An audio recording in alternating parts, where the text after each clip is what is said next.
Hello and welcome to Motivational Monday on CraigTalksSecurity. This is the second part of our screening tutorial.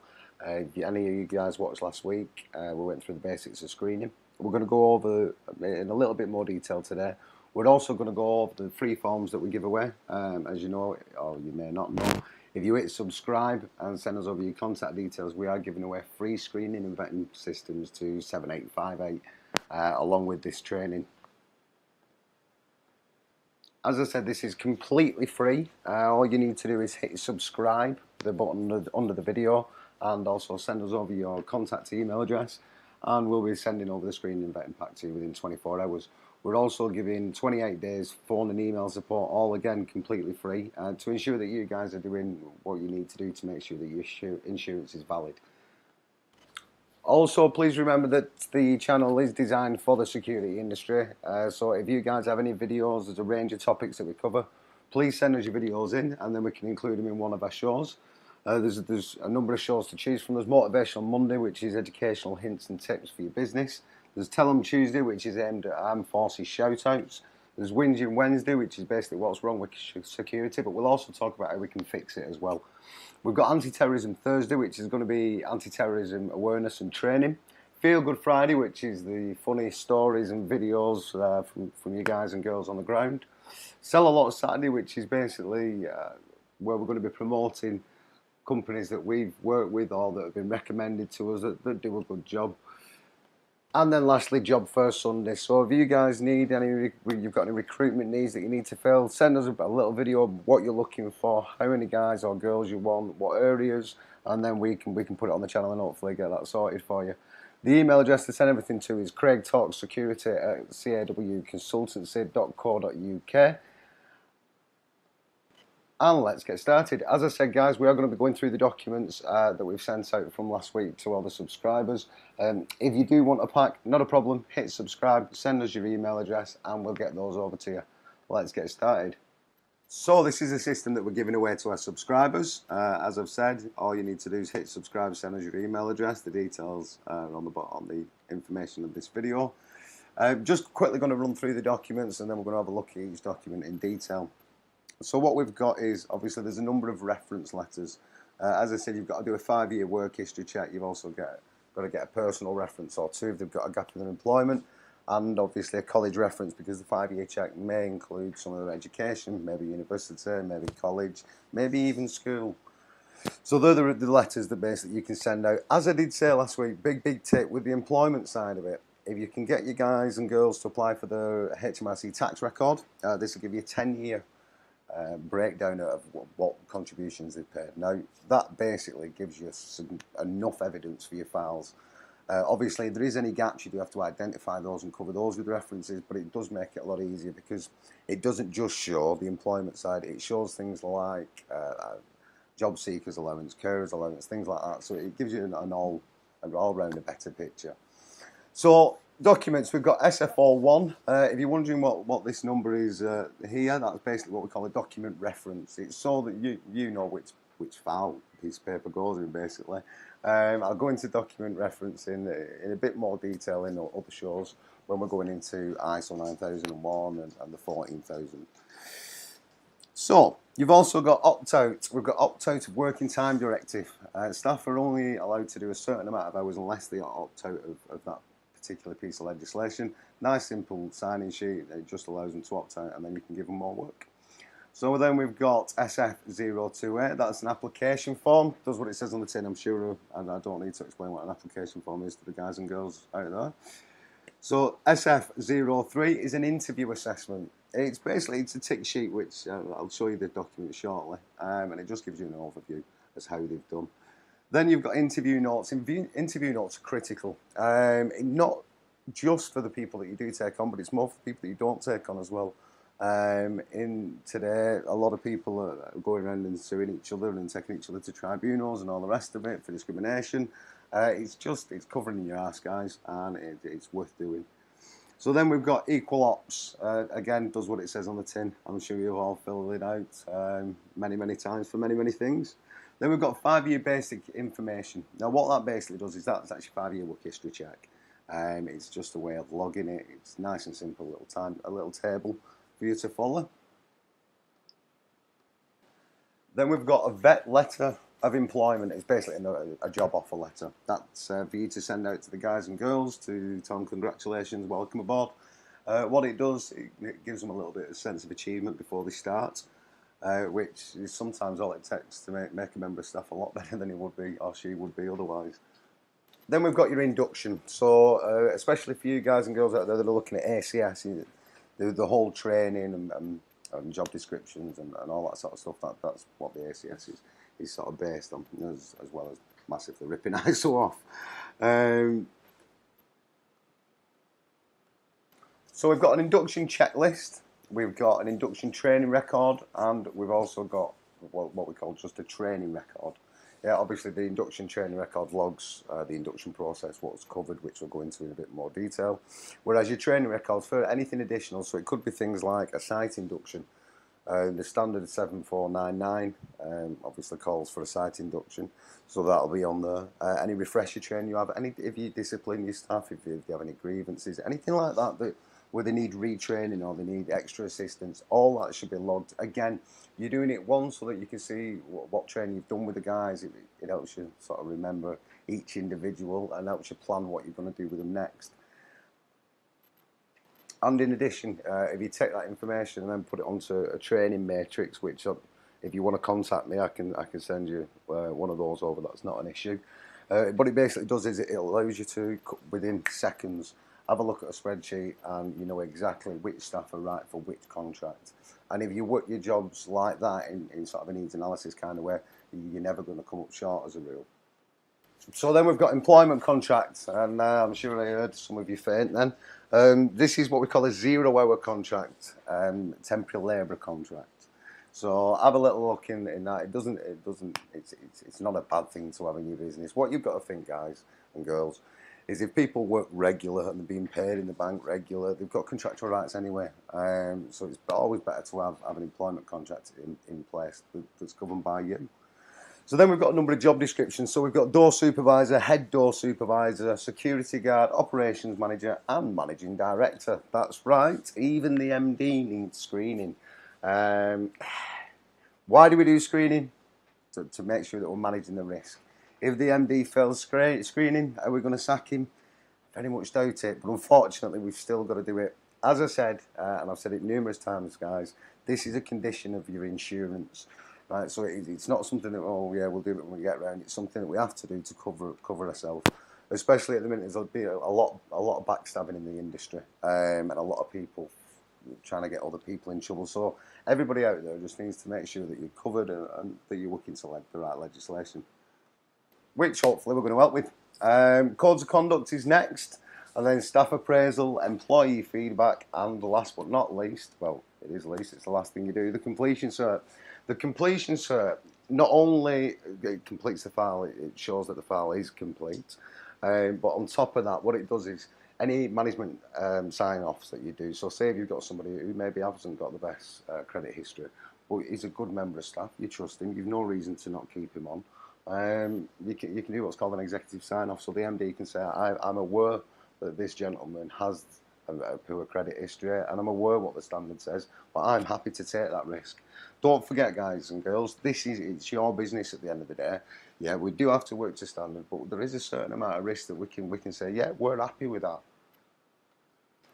So now we're going to go through each document in a little bit more detail. Again, we're going to do it in the same order. You'll notice, as I said before, that these are numbered. When you're filing them, guys, or if you keep them electronic, always keep them numbered. You know they're going to be in sync. It's obvious if something's missing. It makes it easier to manage. So here's the first document, and it is the screening vetting checklist. A couple of things that you need to change on the documents. You'll see, obviously, it says company name. You need to insert your name there. And in the document control box, there's also a number of things we need to change. So you'll see it says reference, and there's 3 X's. You need to change that to an abbreviation of your company name. The version is 1.0. That means when you amend it, it's going to become 1.1, 1.2, 1.3. Your issue date is basically when you issue it to your staff, and obviously, has it been approved, and if so, by who? The MD.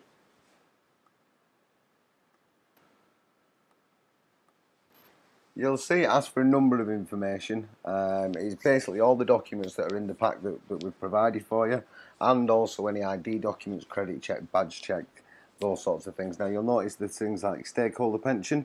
That's mainly for the ACS guys out there. Obviously there is the new pension laws coming in. If anybody needs any information on that, just give me an email at CraigTalksSecurity@cawconsultancy.co.uk.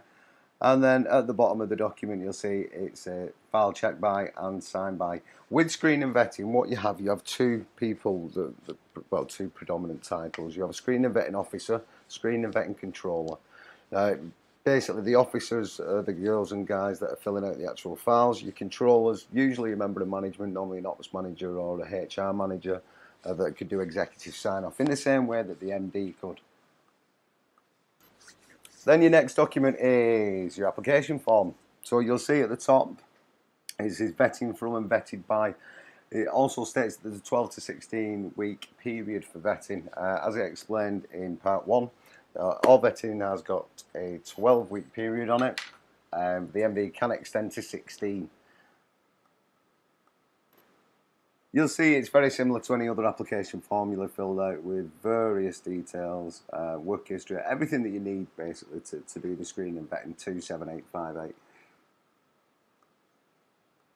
Great tip for you guys. A lot of people out there, if you spend 5 minutes on the internet and have a look for e-form creators, there's various sites out there, and what you can do is you can basically reproduce your application form as an e-form. Now what this means is it'll then give you a link, so rather than you going to your staff and getting them to fill paperwork out and all the rest of it, which can be a bit of a nuisance, you just convert it to one of those, send them out the link. It's something they can do on a smartphone, they can do it on any smartphone, they can do it on a laptop, tablet, whatever.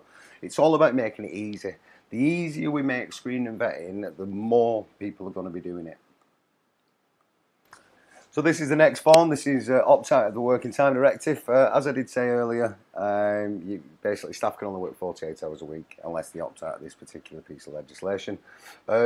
Obviously, it's not very hard to get the guys to sign it. If you say to them, would you like to sign this piece of paper, it means that I can give you more than 48 hours a week, whereas otherwise I can't. They'd snatch your hand off because the guys and girls on the ground just want to do as many hours as possible usually. The next one's interview assessment. So kept it nice and simple. But we have tried to do that with all the paperwork that we put in the screening pack. So it's basically a tick sheet, and it just allows you to keep a record as to how they did. This will evidence why you took people on that you took on and why you didn't take people on that you didn't take on. With that said, we still do interview notes. This is mainly to cover your arse, unfortunately. There's a lot of people out there, when they're not getting jobs, they're saying they've been discriminated against for one thing and another. But whatever that may be, there's various things people can. I mean, discrimination is a real problem. Don't get me wrong, but sometimes I think people do play in it as well, just because they haven't got the job, and sometimes people don't get taken on because they're just not good enough. So then we've got equal ops monitoring form. It's mandatory that everybody completes it.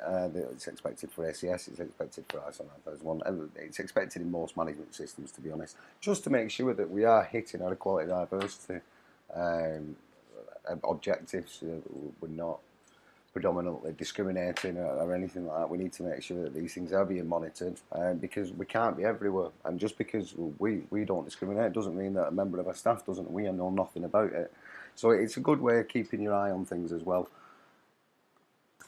Then we come to 5-year check. We kept this nice and simple. Now the way we've done it is, you'll see we've got this area here, which is for the work history check, the 5-year work history check, and then we've also got personal references here.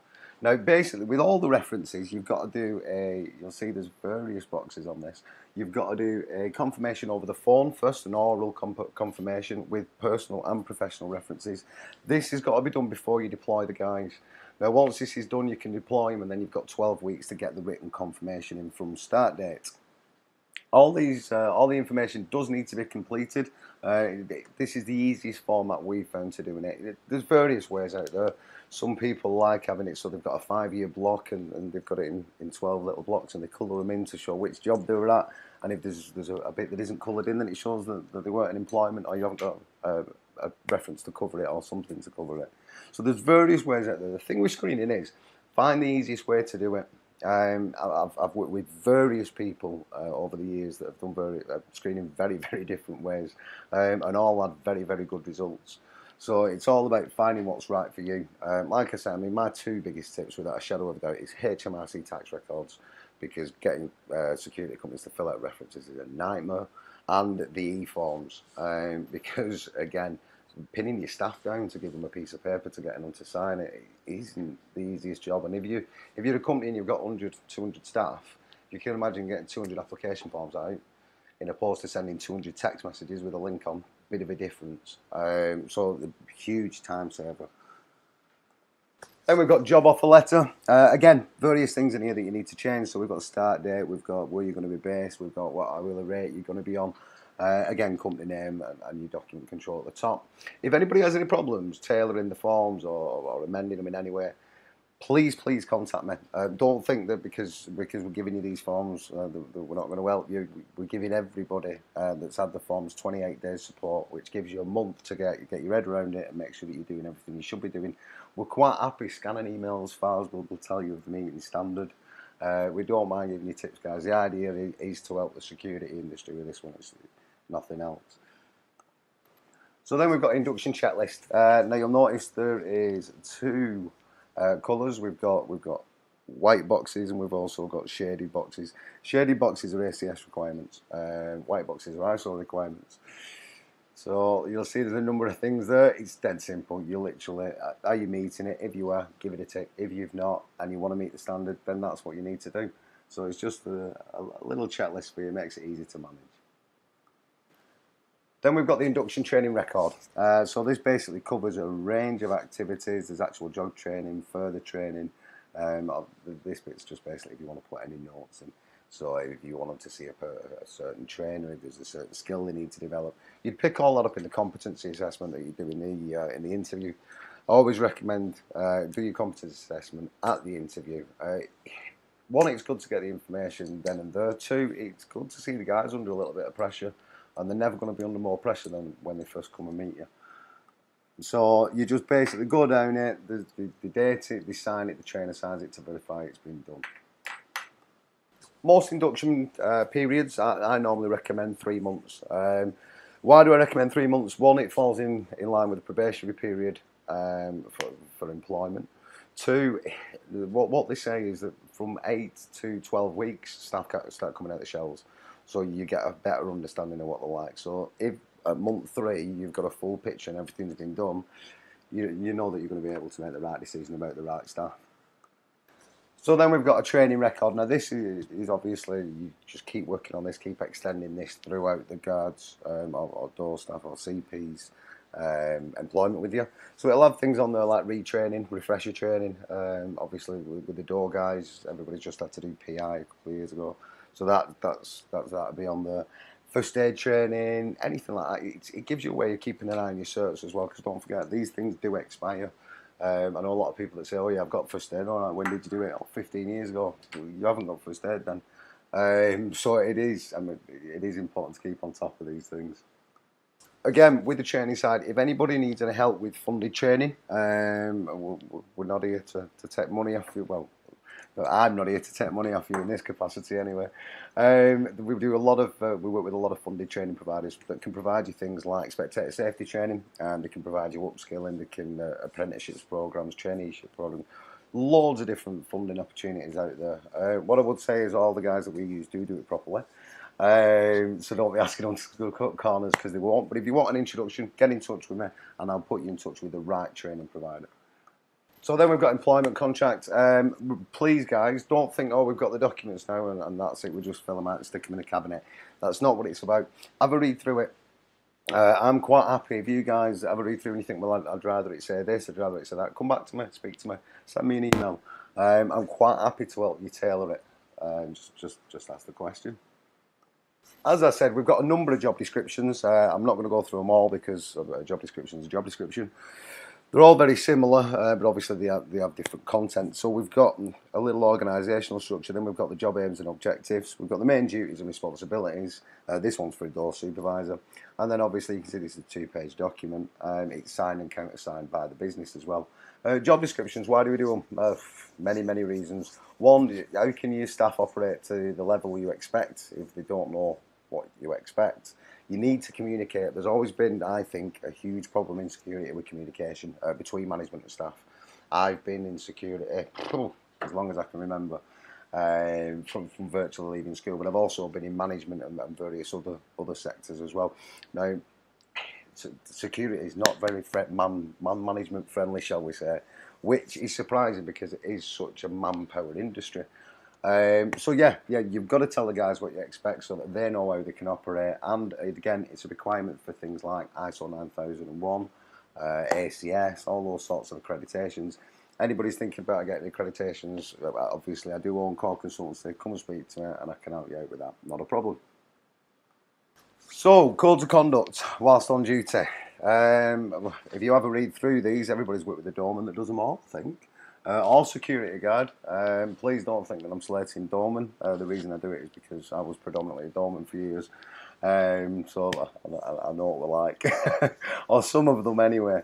So if you have a read through that, I mean, it's various things that you wouldn't expect you guys to do. You don't want them to do. We've got to look professional. At the end of the day, the first and last thing that anybody sees when they walk in and out of a club, in and out of a supermarket, it's normally the security member staff. So we're representing the business. We've got to look right. We've got to act right. And this is basically a how to do your job. Again, very important for covering yourself tribunal-wise as well, guys, because if you do decide to take disciplinary action on any of your staff because they're not doing the things they should be doing, because obviously these things need to be fixed, then it is going to cover you. Staff appraisals, again, predominantly forgotten about in security. Well, it's saying that, not forgotten about as such, just done in a very different way. I've worked for many companies where the lads will get together, maybe after work or whatever, have a pint, have a chat, and the head doorman will give an appraisal of his staff. He'll say, well, you did that well, you didn't do that so well, or a good head doorman would, or a good head security guard. Yeah, you did that well, you didn't do that well. And it's that feedback, it's that growing as a unit. And it does make a huge difference. A lot of clubs and companies have stopped getting together as a unit, and I think for the lads to sort of bond in that way, it's definitely worth doing. So yeah, I mean, with the appraisals, nice and easy. It covers a range of things. Now, with the appraisals, I always recommend that you get the staff to fill them out first and do what we call a self-appraisal, and then you fill it out. What that does basically, that's gonna it's going to allow you an insight into how they think they're doing. You could rate them a 10 and they could rate themselves a 7. And you just sitting down and saying, oh, look at this, Barry, John, whatever the name is. You're actually a lot better than you think you are. Well done. And giving him that sort of recognition or her that recognition is going to make a difference to performance. With the screen and vetting, as I said, it is a nightmare job. It is something we have to do. But it is something that, if done right, will make a huge difference to any operations. Because at the end of the day, if you look on any security site, what does everybody say? Oh yeah, my staff, my boss is a wanker, my boss doesn't understand, my boss hasn't been on ground for 20 years, my boss underpays me, my boss takes boss tax. Whatever it is, it's unhappy staff will cause you problems, will leave, will drink, will commit crimes. Unhappy staff will cause you trouble. And in doing this and doing it properly, will stop a lot of problems. Then we've got employee feedback. Again, this is something I'd turn into an e-form, guys, if I was you, guys and girls. If you turn it into an e-form, anything customer feedback, employee feedback, anything where you've got to run round to everybody in the world to get them to do it, scrub it. Turn it into an e-form. Makes it a lot easier. So, nice and simple. This is done on a very poor, good and very good. So basically what you'd be aiming for, most companies, I always recommend when they first start off to go for 90% good and very good. With that said, when you get all your questionnaires in, analyse them. Don't just get them done and put them in a cupboard. Have a look at them, and if say question 2 on each one is coming out slightly lower, have a look at why. Yeah, what it'll do is look for trends, look for things that flag up problems in your business, as I said, if you do it right, it is going to help you. So nice and simple feedback form. Again, with the e-forms, there's a lot of the e-form providers out there. Just to point out, they're free as well. A lot of them, you can have three or five forms for free, so it's not something that's going to cost you. But you can get them to self-analyze data, so they can run your reports, they can do your pie charts, all that sort of stuff, and it does it all free. So it's definitely worth having a look. I will post some in the SEO video we're going to run on Sunday. So just catch up with that. And then the completion cert. So as I said before, you can use these for executive sign-off as well. So you can see that you can either complete them satisfactory, or there's exceptions. So it could be things like there's a missing reference for 3 days, or whatever it is, whatever problem it is. Yeah, if you're unsure what you can and can't sign off, please contact me, guys. And obviously I'll help you out whenever I can. As I said, if you didn't receive a set of these documents, please hit subscribe, send us your email address, and we'll fire them over to you. You do get 28 days consultancy with it. Basically, this is a package that we've been selling for £150 for the last 6 years. We decided to give it away free to everybody that subscribes to our channel for the simple reason it is legal compliance, and we do want to help the industry. So everybody, thanks for listening. As I said, if you didn't catch the first part, it is on the channel. Have a look at it, hit subscribe, send us your details, and between them, you've got enough information to do your screening vetting. Basically, complete all the documents, get the copies of the ID, personal references, professional references, badge check, credit check, and copies of the license. Obviously, your badge checks you need to be doing every week. Don't forget, it is important. The guys, we don't want you getting caught out. Please try and make the other days this week. So obviously we've got Tell 'em Tuesday, which is any armed forces shout-outs. Whinging Wednesday, Anti-Terrorism Friday, Anti-Terrorism Thursday. Sorry, I'm losing a day. Feel Good Friday, Sell a Lot Saturday, and Sunday Job Fair. Send us your videos, guys and girls. Anything that you need, let us know. My email address is at the bottom. It's CraigTalksSecurity@cawconsultancy.co.uk. And I hope you all stay safe. Thank you very much. Bye-bye.